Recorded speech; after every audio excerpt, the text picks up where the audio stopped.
on 5 seconds air. 4, 3.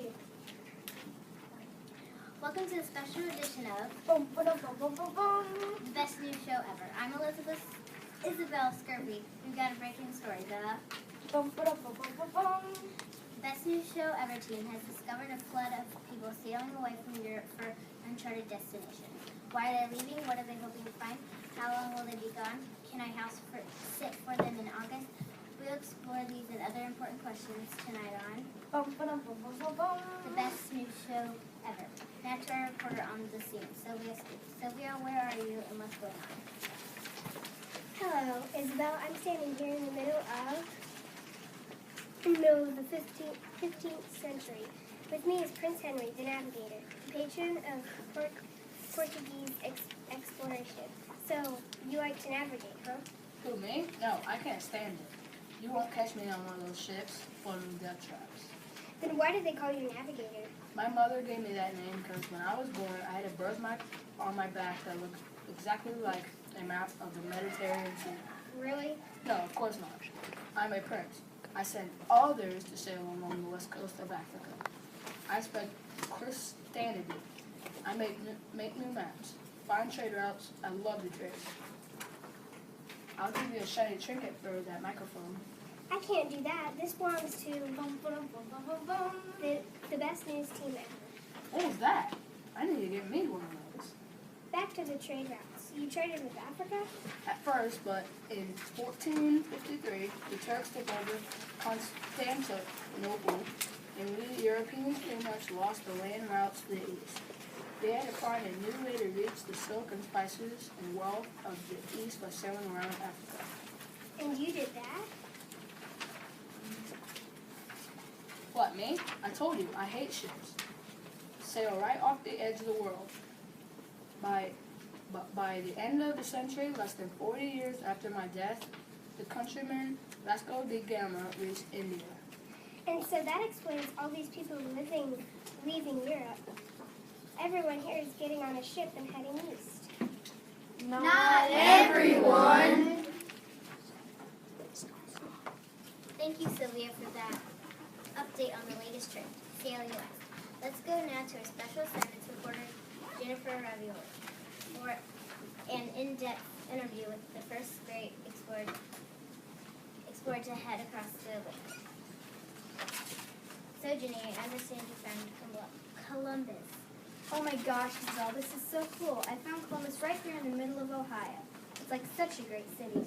We made so many friends, but it's weird, because there's not a lot of ocean anywhere around.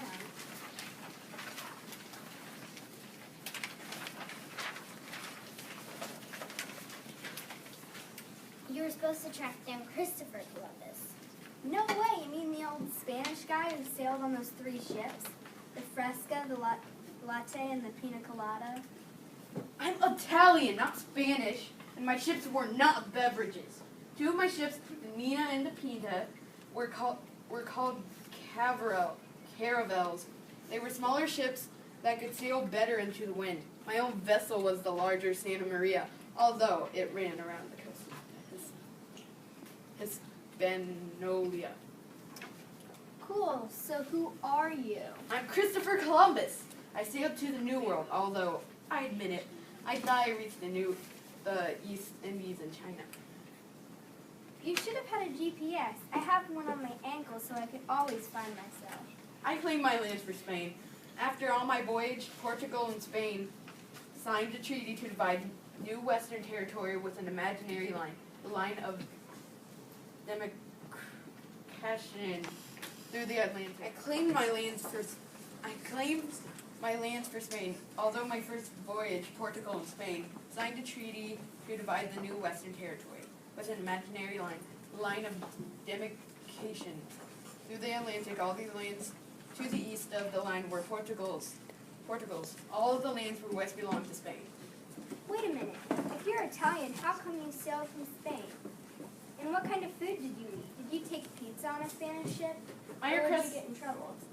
My request for funding was rejected by the crowns of Portugal, Italy, France, and England. Even King Ferdinand and Queen Isabella of Spain made me wait 6 years until they completed the Reconquista and driven the Muslims out of Granda finally in 1493. Wait, I know this one. I remember it from school. In 1492, you sailed the Ocean Blue. Although it's kind of a lame rhyme. Ocean Blue? Who says that? It should have been something like, in 1492, Columbus sailed a big canoe. Or how about in 1493, Columbus sailed a big blue sea? I think it's okay to change the history if it rhymes better. I did make a second trip in 1946. I did make a second trip in 1493, and also in 1498 and 1502. I thought that I only had to sail 3,000 miles westward to reach Asia, and all the gold spices waiting in Japan and the Spice Islands. That was more like 12,000 miles, and there were a couple of unknown continents and a lot of islands in the way. I never did figure out just what went wrong. You thought the Caribbean scene was Asia? You couldn't tell from the reggae music? Hey, I didn't know. And that's the story here, Isabel. Gotta run. Columbus has invited me to an Age of Discovery dance. We're gonna party like it's 1499. Thank you, Jennifer. I think we turn now to the entertainment reporter, Sophie Spectacle. So what's the buzz out there, Sophie? Exciting news, Jennifer. I'm here in Germany in 1507, where a map maker just named a new continent after an up-and-coming Florentine explorer. The crowds love the rising superstar. Oh, I think I see him coming now. Oh, please sign my map here on that block called America. He touched my map. Right there. See, it's a smudge. It's his smudge. I'm never going to watch this map again. Excuse me, pardon me. Hi, I'm Sophie Spectacle with the best news show ever. Are you Miss Becky? That's right, little ladies. This